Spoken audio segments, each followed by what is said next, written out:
Do not remove the scaffolding because the child has grown. Families of autistic and special needs children know the pressure to make a child fit the mold. We are urged to push harder, normalize faster, celebrate independence, and prove that disability has not won. Progress is often measured by how little support is visible. Then the child becomes an adult, and society behaves as though the diagnosis expired at 18. But autism does not expire at 18. Neither do sensory differences, communication needs, difficulties with transitions, emotional regulation needs, or executive function challenges. Support may need to change as the person matures, but maturity does not remove the neurological reason that support was needed. A person may become articulate, earn degrees, marry, raise children, or occupy a prestigious chair and still require carefully designed support. High achievement and high support needs can exist in the same person. Success may conceal the private labor, routines, recovery periods, trusted relationships, and family scaffolding that make it sustainable. We have confused achievement with the absence of disability. What scaffolding really means. Scaffolding is not doing everything for a person. It is not preventing growth, speaking over an autistic adult, controlling every decision, or denying the dignity of risk. Scaffolding means identifying the support that allows the individual's actual abilities to become accessible.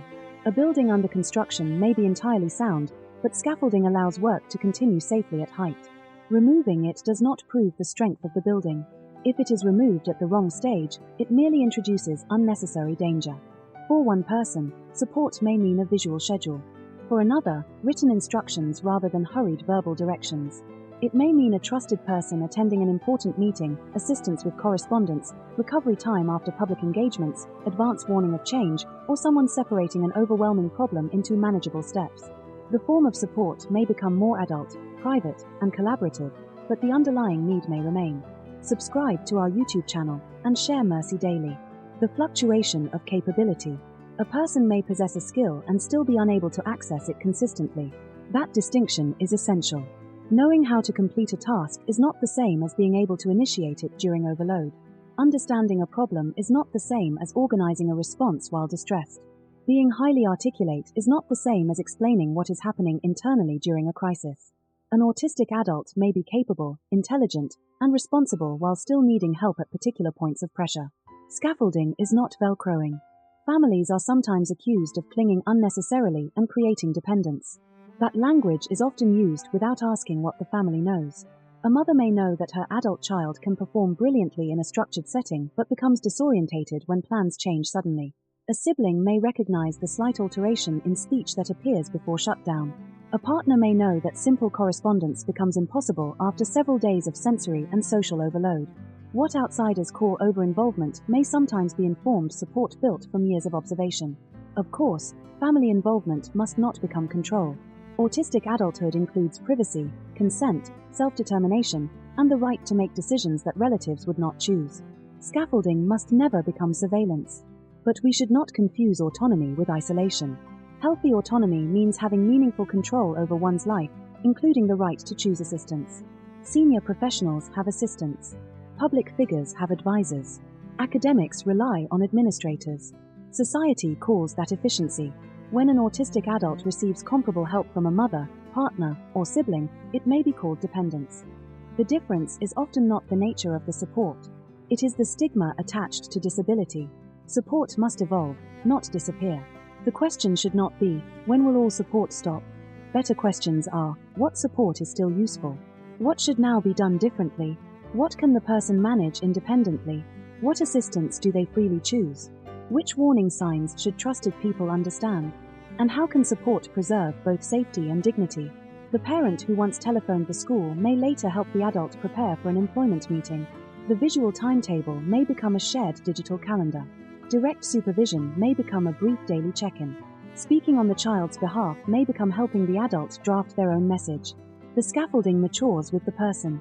That is not failed parenting. It is responsive parenting. The danger of removing support at the point of success. The most dangerous moment may be the moment everyone believes the support has worked so well that it is no longer necessary. A student earns excellent results, and people assume independent living must be easy. An academic gains a prestigious appointment, and colleagues expect uninterrupted neurotypical performance under intense pressure. But success in one domain does not transfer executive capacity to every other domain. A gifted lecturer may struggle to process several accusatory communications at once. A capable parent may become overwhelmed when work pressure, sensory demands, family responsibility, and public scrutiny converge. The person has not suddenly become less intelligent. The total demand has exceeded the executive, emotional, and sensory resources available in that moment. If independence means removing every external support until the person either copes or collapses, it is not development. It is exposure. Opportunity without sustained support can become exposure. Autistic burnout. Autistic burnout can involve prolonged exhaustion, withdrawal, reduced tolerance of sensory input, and the loss of previously accessible skills after sustained strain. Burnout is not laziness. It is not a refusal to try. It may be the cost of appearing capable for too long without adequate support. Masking, constant adaptation, repeated misunderstanding, hostile environments, and the continuous demand to behave neurotypically can consume enormous internal resources. By the time the public sees withdrawal, absence, disorganized communication, or apparent breakdown, the person may already have been deteriorating privately for months. Instead of asking what support has been lost, observers may question character. The person is judged most harshly at the precise moment when their ability to explain themselves may be weakest. Borrowing executive functioning. A distressed person may need to borrow executive functioning through co-regulation and practical scaffolding. A trusted person can slow events down, separate today's problem from tomorrow's fear, identify what requires an immediate response, organize the next steps, reduce unnecessary demands, and repeat the truth that a crisis is not the whole of a life. This is not somebody taking ownership of the adult's mind. It is one nervous system helping another return to regulation. During overload, what do you want to do? May be too large a question. Support can make it smaller. Would you like me to sit with you? Shall we read this message together? Does this need an answer today? What would make the next hour safer? That is practical co-regulation. It does not remove agency. It helps restore access to agency. Subscribe to our YouTube channel and share Mercy daily. Consent-based support in adulthood. Support should, wherever possible, be agreed while life is calm. The autistic adult should determine who may be contacted, what information may be shared, who may attend important meetings, what signs indicate overload, which forms of help are welcome, and which feel controlling. The purpose is not to transfer decision-making indefinitely. It is to build a bridge back to the person's own decision-making capacity. This must never become an argument that autistic adults should avoid ambitious careers. Autistic people are entitled to aspiration, risk, leadership, scholarship, and public life. The lesson is that institutions must stop offering opportunity while withdrawing humanity. Inclusion is not fulfilled by opening the door. It requires creating conditions in which the person can remain safely inside. Families cannot carry the whole system. Families cannot control every institutional process, public narrative, or adult decision. Their task is love. They are not an emergency service, employer, regulator, and clinical team combined. The answer cannot be to place every responsibility back upon the mother and then blame her if anything goes wrong. The better lesson is shared preparation. Create an autism-informed safety plan. Identify warning signs and trusted contacts. Record preferred ways of communicating during overload. Agree who may filter communications. Establish when professional crisis care should be called. Make reasonable adjustments before a crisis rather than debating them afterwards. Most importantly, do not wait for total collapse before believing that support is necessary. The true measure of progress. The true measure of progress is not how little support can be seen. It is whether the person has a sustainable life. Can the autistic adult pursue ambition without continuously sacrificing health? Can they ask for help without being treated as incapable?